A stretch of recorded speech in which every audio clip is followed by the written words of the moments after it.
Salut la team, j'espère que vous allez bien. Aujourd'hui vidéo sur les liquidités.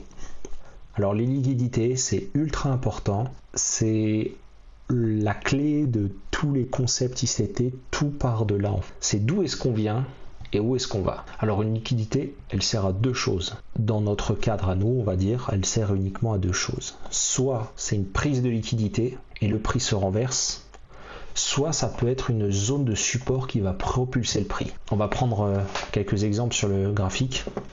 On peut voir que, tout simplement, là lors de New York AM, on a pris New York PM, on a pris des equal high, on était dans un billet baissier, on est venu manipuler et le prix s'est retourné et est parti à la baisse. Mais on peut aussi voir que New York Lunch a été utilisé pour générer un retracement, donc pas un reversal. Puis après, le prix est venu en dessous en créant un EVG et a propulsé le prix. Pareil pour ici, London utilise le bas de l'Asia pour se renverser. Et après, le haut de Londres va servir pour propulser le prix et le soutenir, on va dire, le prix jusqu'à ce qu'il atteigne une zone premium. Donc c'est important de comprendre cela, c'est que c'est pas parce qu'on a une liquidité que le prix va se retourner. Il peut se retourner, il peut retracer, mais il peut aussi servir de continuation et supporter le prix. C'est pour ça qu'il est important, et ICT, quand il expliquait le modèle 2022, il disait le prix, il prend la liquidité et immédiatement il se retourne. Si on prend l'exemple d'aujourd'hui, par exemple, il y a beaucoup de traders, ils disent on était au-dessus de Londres, donc on cherche des ventes. Bêtement ici, ils vont chercher, pourtant le prix est monté beaucoup au-dessus de Londres. Et il suffit qu'il y ait plusieurs market structure shift, alors que le prix est juste en train de réaccumuler pour pousser le prix plus haut, ils vont se faire sortir 3, 4, 5 fois et cramer leur compte. Une liquidité, le prix, soit il la prend, et il rejette et on a notre setup, soit il faut attendre qu'il en engage une autre. Ce qu'on peut voir, c'est qu'en réalité le prix, il n'a pas réagi à New York pré-market ou à Londres, mais en réalité il avait réagi au plus haut du deuxième jour précédent. Et là on voit que le prix est à peine passé au-dessus, il l'a rejeté. Si on allait sur un graphique daily, on verrait qu'en fait en réalité on est dans un FVG daily et que le prix a juste tapé dedans et il l'a rejeté. Donc ça c'est ultra important. Les liquidités qui nous servent de retourner le prix doivent absolument rejeter le prix. À partir du moment où on a rejeté le prix, si on était sur le daily, on verrait qu'on a des grosses bougies noires avec une clôture précédente en dessous. À chaque fois la bougie a clôturé en dessous du jour précédent, donc on était bearish.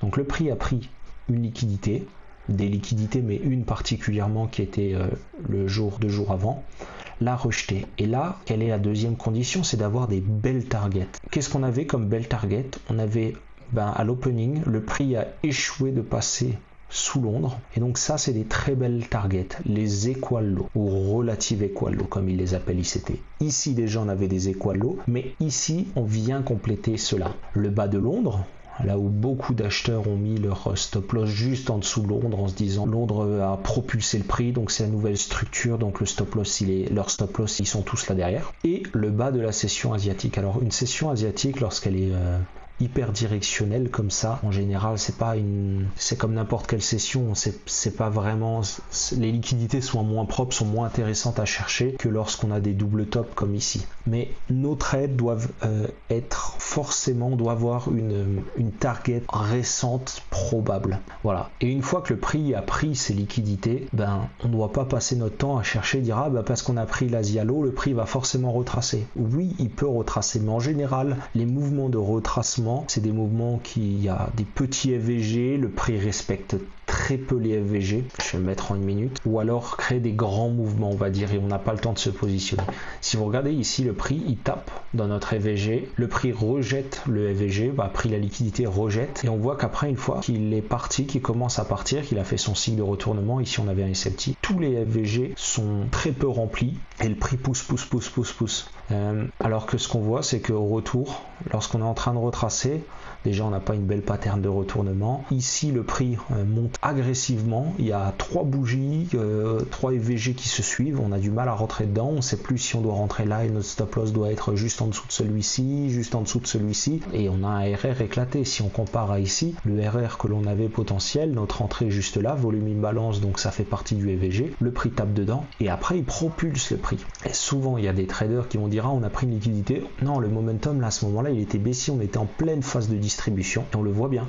Et la différence, c'est que dans cette courbe de retracement comparé à notre prise de liquidité initiale, voilà, les setups sont pas propres. Et on voit que notre session asiatique, une fois qu'on est passé en dessous, on voit un EVG qui la traverse. Notre session asiatique, en fait, sert de support pour repropulser le prix. Et encore une fois, on regarde quand est-ce que ça se passe. Macro de 10h50 à 11h10. Et qu'est-ce qu'on avait comme condition encore? On avait la session de New York PM, le bas de la session New York PM, qui était en place. Alors même si c'est après, je regarde pas ça, mais je regarde ce New York PM qui était en fait, on voit, on a rebondi dessus, on est revenu tester notre EVG et le prix l'a targeté. Donc les sessions, enfin les liquidités, elles ont deux buts, elles servent de reversal et une fois qu'on a eu notre reversal de la journée, on cherche les sessions, on les voit comme des targets. Et lorsque vous êtes ici et que vous avez tout pris, le but n'est pas de se dire « Ah mais je vais essayer de rentrer soit en continuation, soit en retracement ». Non, vous êtes hors jeu. Le setup il s'est dessiné, le modèle 2022 il s'est dessiné ici. On a pris une liquidité, on a rejeté la liquidité, on a créé notre mouvement de la journée et nous on doit être dans ce mouvement-là. On doit être positionné par ici. Tout ça après le modèle de 2022, c'est plus pour nous. Le modèle 2022, le but c'est prendre la manipulation de la journée et profiter de toute la distribution. Ça c'est vraiment le modèle 2022. Là, vous pouvez voir, on a une zone de range. On prend d'abord la sell side liquidity. On est bien évidemment pendant une macro, 13h50 qui est juste ici, 14h10. Le setup s'est mis en place pendant la macro. On a pris la liquidité. Et surtout, qu'est-ce qu'on a? On a des equal high. C'est pas une session de lunch qui a fait que distribuer. Non, on a une période de range et on a des equal high. Et lorsque vous commencez à chercher des retracements, il est ultra important d'avoir des equal high ou des relative equal high. Les lows ici sont en dessous de ceux-là et on voit qu'ils sont assez proches. Et le prix il fait quoi? Il y accélère et vous voyez comme le prix respecte tous les EVG, propulse le prix et une fois qu'il a atteint la liquidité, ben voilà, le prix ne fait plus rien, il reconsolide. En plus de ça, on est un vendredi, mais voilà. C'est pour ça que vos trades se dessinent par une prise de liquidité et après il doit y avoir une target claire, proche et probable. Voilà, j'espère que c'est clair pour vous. Le principe des liquidités, il n'y a rien de magique, mais il faut se dire, je prends une liquidité, est-ce que je la rejette ou est-ce que justement j'ai tendance à rentrer plus profondément à travers, comme on aurait pu le voir ici? Non, là on a pris la liquidité il y a 2 jours, on a tapé dans un EVG, on l'a rejeté. Vous voyez, on est sur du Nasdaq, on est passé 8 points au-dessus, c'est vraiment pas grand-chose. Donc faites cet exercice, regardez lorsque le prix s'est renversé, de combien de points il allait au-dessus avant de rejeter. Et après, entraînez-vous à voir ces zones-là comme des targets. À 9h30, si le prix passe pas en dessous, c'est pas pour rien. C'est pour engager encore plus de liquidité, voir encore plus de traders se dire « Oh, c'est une zone de support et de résistance ». Voilà, c'est tout simple. Et on voit que une session, elle peut travailler. Vous voyez la session asiatique. Comme le prix à 9h30, il tape juste dessus. Donc même les sessions précédentes nous servent pour donner un cas. J'espère que c'est clair pour tout le monde. J'essaye de ne pas faire des gros paquets, que ce soit beaucoup trop de choses. J'essaye d'être clair.